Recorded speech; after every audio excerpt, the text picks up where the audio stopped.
This place we're in is called Kirkby, Lancashire. 20 years ago, all that was here was a little hamlet and dark, very rich farmland. Now it's a new town of some 60,000 people who came originally because of the bombing, the overcrowding and the redevelopment from the terrible slums of Liverpool. Nobody came to Kirkby willingly, you were sent. This was your only chance in those days of a decent place to live. With a lot of regrets, people came. Don't want to go to Kirkby, don't want to go to speak, don't want to go from all I know in back Buchanan Street. I'll miss the fog-horns on the river and the old pierette, and slipping up the jigger when we're rolling home to bed. So when they came here, the poor Scousers, there was nothing for them to do but breed, make babies. Very soon, Kirkby Urban District had in proportion the largest child population in Europe. The average age of the town was 16, so of course there was a lot of delinquency and vandalism. Kirkby has the highest unemployment rate in northwest England. It's a field of clover for the army recruiting officers. 1972 began and the unemployment percentage in Kirkby was 20%. And a lot of those are young people. They don't have here, as they do in Paris and Rome, those bus tours that take you round and show you the sights. But imagine they did. What would the guide want to show you with pride of this 99% working class, 20-year-old Merseyside new town?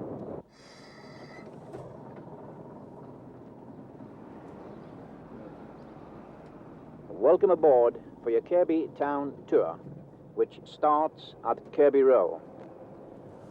On the right, telephone kiosk, the site of the original Kirkby sub-post office, which served the old village.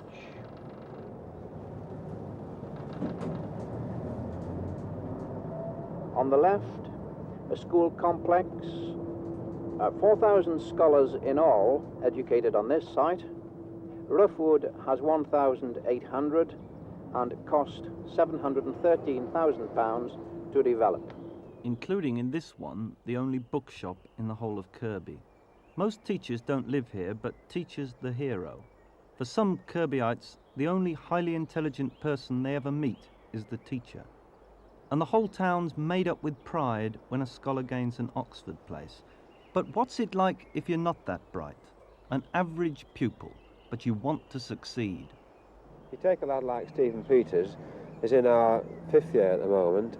I'm his housemaster. I've known him for the 5 years he's been in the school. He's just taken his CSE exams. He's planning to go into the 6th form. I think lots of things have sort of influenced him. I'd like to get a teacher's job, a PE teacher if possible. You know, or any teacher's job. I'd just like to be a teacher. He's lively, he's interesting company, he's a bit of fun when we're out on the outdoor pursuits activities. There's rugby, cricket, football, athletics. And for the girls, there's netball and rounders and things like this. And besides that, the teacher's a lot more sociable within the school, I reckon.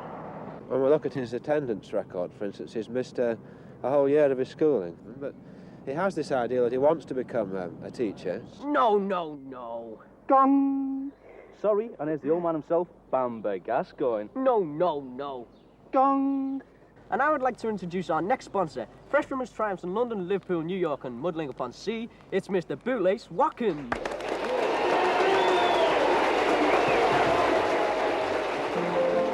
Brothers to our salvation, brothers our dearest wish, sing out the gospel music. Right, stop. You're as fat as a pancake boy. Come here. Right. When you get to here, I want you to change the tempo. So it goes, brothers our dearest wish, so sing out the gospel music. I find that people in Kirkby, once they found themselves here, the first thing they want to do is to leave here. Sing out the gospel music. There's lots of talent in Kirkby and in this particular school, which just needs to be drawn on. I find new talent every day. Jonah's amazing adventure inside the mighty fish brought us I eventually finish my education, I hope to get out of Kirkby completely, to leave the place. I can't see there'll be any difference in the near future than what it is today. I mean, a lot could be done for Kirkby. I mean, there is a lot of unemployment, and people don't realise just how much unemployment there is. And they don't realise that it's not these people's fault that they're on the dole, and they don't want to be on the dole. And a lot could be done if employment could be found for these people. On the left, the beginning of the industrial estate. What can one say about industry? Plenty. This detergent plant booms beside a polluted spinney. Once everything boomed, and for women there still is work. But new factories set up on Merseyside anywhere but Kirkby. Existing works seem keener to employ woolly-backs, men from Wigan or St Helens, rather than Kirkby workers, who occupied English Electric and at Fisher Bendix sat in. For young men, it's most terrible. Need a new factory every year to absorb the school leavers. They get jobs then, but come 18 and it's the boot. The weekly walk to the biggest shop in town, the dole. We've all got to do something about it. We've got to unite the unemployed and employed, you know, in this struggle against the Tory government. What about the moment? Well, then you give that good coverage. It's a left-wing paper. It's a left-wing. More progressive than that. It's no more progressive than that. It's not progressive than this at all. It's a Stalinist paper. What's it? That paper's definitely a Stalinist paper. Well, if that's a left-wing paper, how can it not support a right to work march? How can it not? How did he condemn a right to work march? Our right to work march was condemned in the Morning Star. In the Soviet Union, you've got a bureaucracy, nothing more or less. Of course you've got socialism. You haven't got socialism. No private industries there. You've got socialism. You've got it up across, you've got your bureaucracy. One thing I'd like to say is about the children's free milk. There's many little child goes to school with nothing in the stomachs of the morning. If a world war starts, they'll expect those children to go and fight. They won't stop them from going in the war, but they'll stop the free milk. Well, them kids won't have the energy to win any war or fight any war, let alone do anything else without that free milk. The government's setting itself up at the moment as a dictatorship, you know. They're just pushing forward with the, you know, sending $1 million onto the dole, splitting the working class. You know, they're really out to smash us. You know, we need a leadership in the working class which is strong and won't back down, like, you know. There's no compromise with this lot. You just can't compromise with them. And the Labour Party in Kirkby, they just don't want to know. We've got to fight for leadership in this town. Fight for leadership and get a leadership built up to lead the working class through the struggle. But this is a socialist town. There's a Labour government in this town who run it. The Urban District Council are good socialist people. I mean, why aren't you supporting them? Why are you going against them? Good socialist people who stop you from selling your paper outside the Labour Club. Tell you to move off. They're not good socialist people, in my opinion. It's just a boozing place, that. They're not Labour people at all. They just go in there, have a bevy and come out. That's all there is to it. And on the left is the old Cattail farmhouse, used now by Liverpool City Council as a corporation estates office. Build housing, Macmillan had said, as fast as you can. Out there, said Liverpool, and forget them. Now the women are left to fight for tenants' rights and charter. There's 5 doors missing, 2 windows that won't shut, 1 broken window, lots of other repairs and a grate that's ready for the sledgehammer. My son won't bring his friends home because of this. He won't even bring his girlfriend home. Well, I've lived in a flat for 19 years. There is no chance whatsoever of me obtaining a house. For people to get a house, they've got to uproot their families to Skemersdale, Runcorn, all the new estates. Why should we have to do this when you look around your own area? There's empty houses being smashed to pieces. Some of these people in our association have real problems in their flats. I mean, I've reared 5 children in a flat. I've still got 2 to rear, actually. I've reared 3. I've still got 2 to rear in this flat. When I come down here, they say, not me, they say, I am adequately housed. Who are they to tell me that I am adequately housed? I have lived for 11 and a half years in a mid-raised flat. By mid-raised flats, it's a 3 high. You have a split community, the same as us, where we had to come away from our mothers. When we came from Liverpool, we left our mothers behind. Now our children, the same things happen to them. They've got to go to Tower Hill. These young children don't stand a chance. Majority of them don't, because they haven't got the homes behind them. They're sent up to Tower Hill.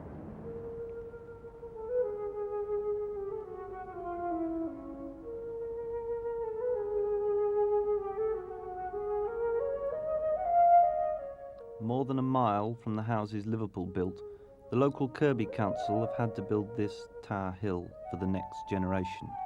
Kirkby-born teenagers getting married, they can't live in Kirkby because that remains a dumping ground for slum Liverpool families. Kirkby's own have to come here. The cycle repeated, a one-class estate. The houses are nice, but the rents are higher. Central heating, but who can afford it? Cut off, the council in debt. Young marrieds struggle in poverty and rent arrears. 1 hour and 1 minute by bus from the foghorns on the river, the docks and the Irish Sea.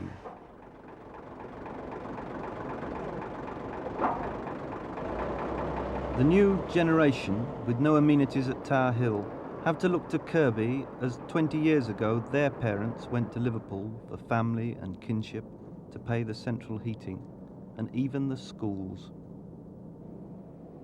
On the left, another school complex housing the sports hall, Kirkby Brookfield Comprehensive School, the Frank Earlham Special School, and the Springfield Special School.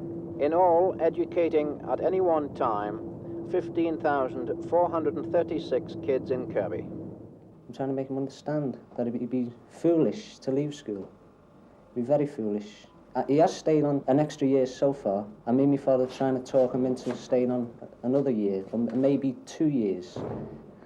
And I'm trying to make him see that if he does leave school and just tries to get a tuppence halfpenny job in factory, it won't work. It won't work for him at all.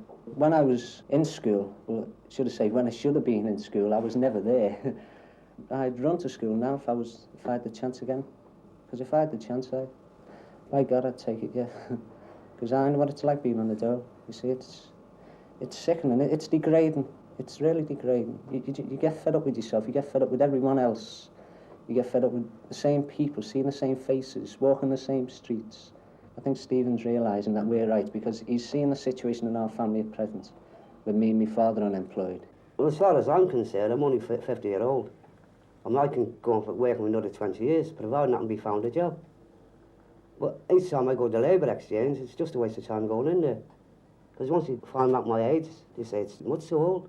The unemployment benefits, I guess, it's just more or less a breadline, that's all it is. And the price of food is going up and up and up. How the wife manages on the money I give her, I don't understand. I can't find myself. I find myself getting into debt because it's impossible to manage.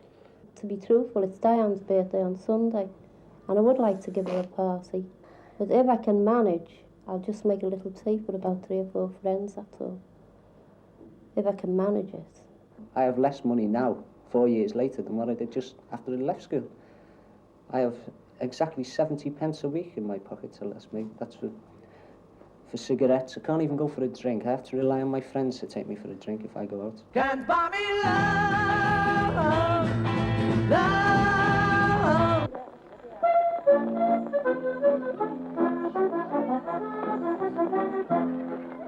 The dance is called Morris dancing. It is something that helps to bring them out. Instead of just burying their heads in doing nothing, they have something to do. Fresh air and time have brought Kirkby parents together into a homecraft community. Priests love it. People like children, no real harm in them. A touch of orange on the concrete green.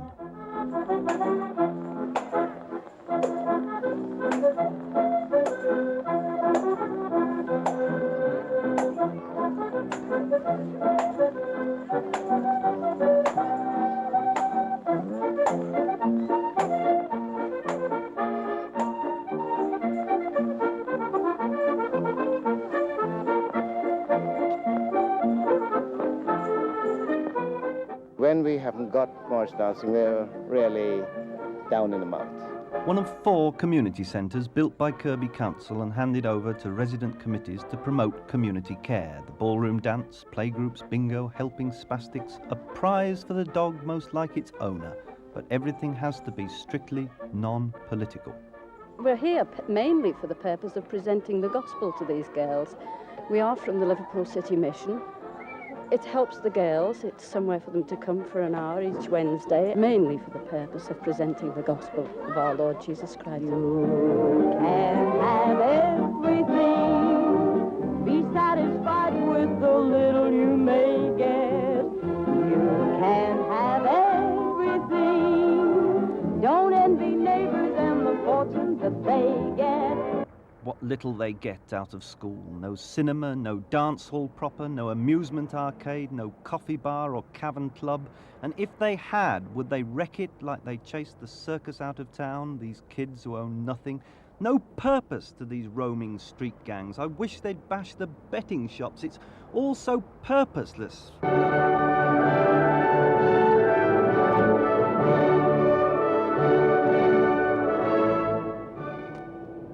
And now, right before us, St. Chad's Church stands on a site originally developed by the Danes in 876 AD. The parish church is much used, but not by that back door.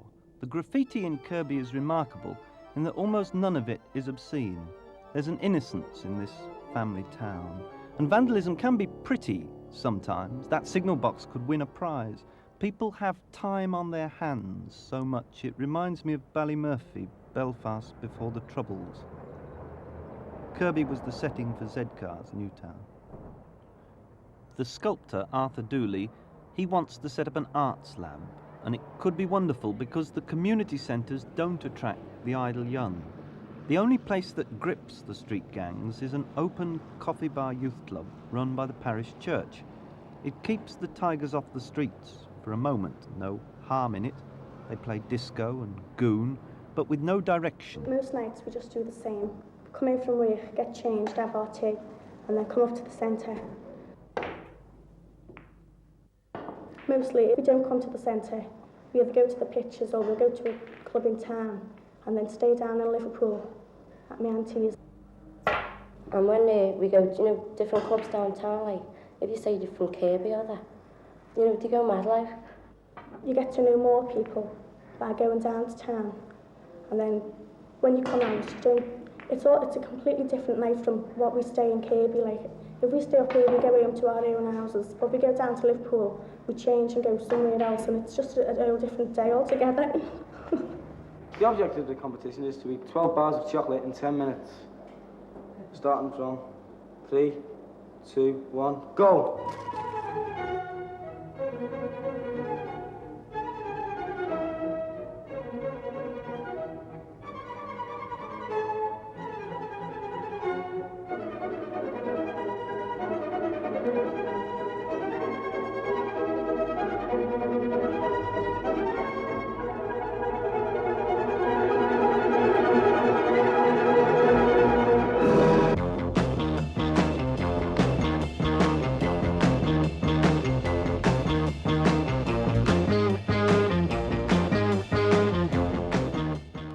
Who's the name Quinner on the walls? Is it a footballer we haven't heard of for Everton or Liverpool? Is it a gang leader, or is it you? It's me. Why? Why did I put it on the wall?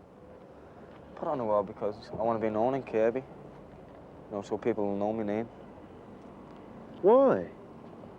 Why do you want to be known? So people will know me. I can know lots of people. Have more friends.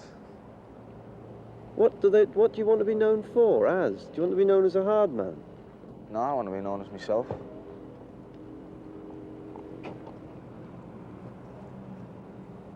Why?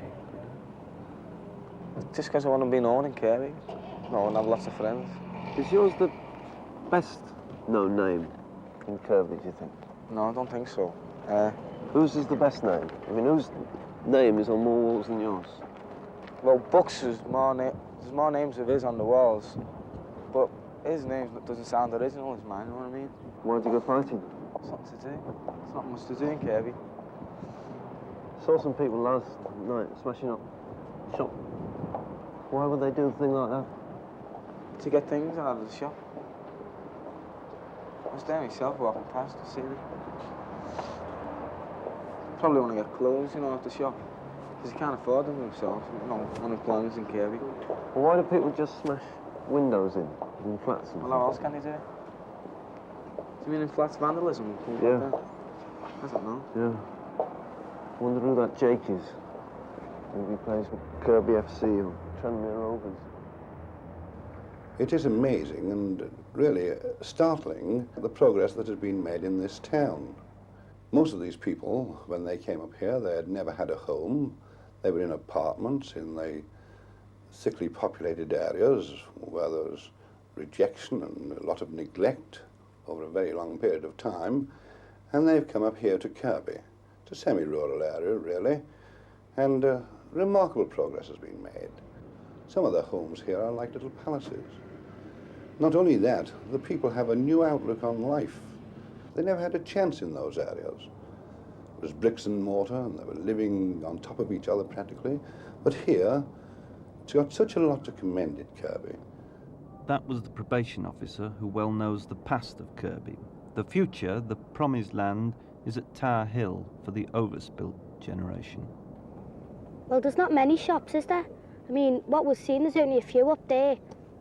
But I haven't been in the shops, don't know what they're like, but there's only a few. If I grow up and get married and I'm still in Kirkby, I won't come to Tower Hill. No, I wouldn't live in for the air.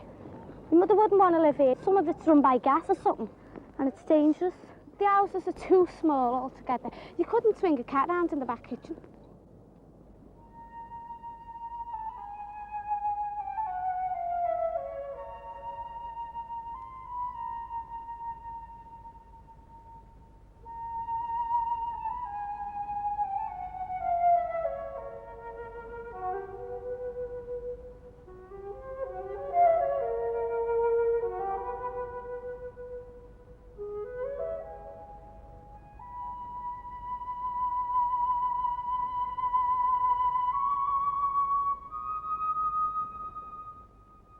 If only families didn't have to live in flats and everyone owned their own little house with a proper garden for the children to play in. Money would solve such a lot because nobody expected this model town to get unemployment at 20%. Cure that and you wouldn't cure all. The socialist and Catholic pioneers had put their whole faith in education.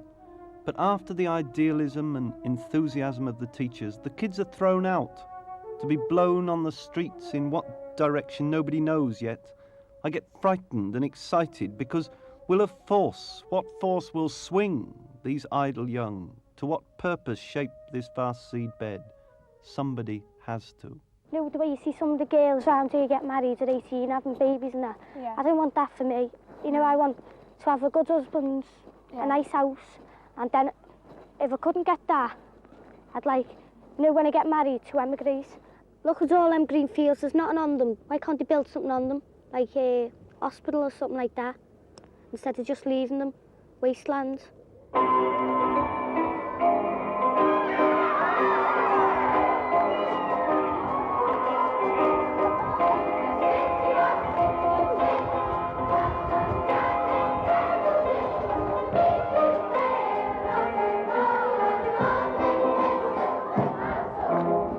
I don't like to think of Kirkby as separate from the rest of England. I mean, it's more or less the same wherever you go. There seems to be absolutely no chance of getting decent jobs, decent wages. Seems to be no really decent place to live, to settle down, and the place just won't be suitable for the next generation. And if I can't get a job in the biggest industrial estate in Lancashire, I'm not likely to get one anywhere else. What makes a town is the people and the way they behave. But Jonah feared to do as the Lord commanded. He turned instead and ran. He ran until he came to the sea. There he found a boat and a man standing by. And to that man he said, well, we can't turn back on a fight, can we? I mean, we've got to fight. If everyone leaves Kirkby, what's it come, a ghost town or something? You know, it's a fight throughout the country. We've got to fight in Kirkby. We can't turn our back and say it's not happening. Our tour ends here at the Golden Eagle. I hope you enjoyed it and that you will recommend it to your friends.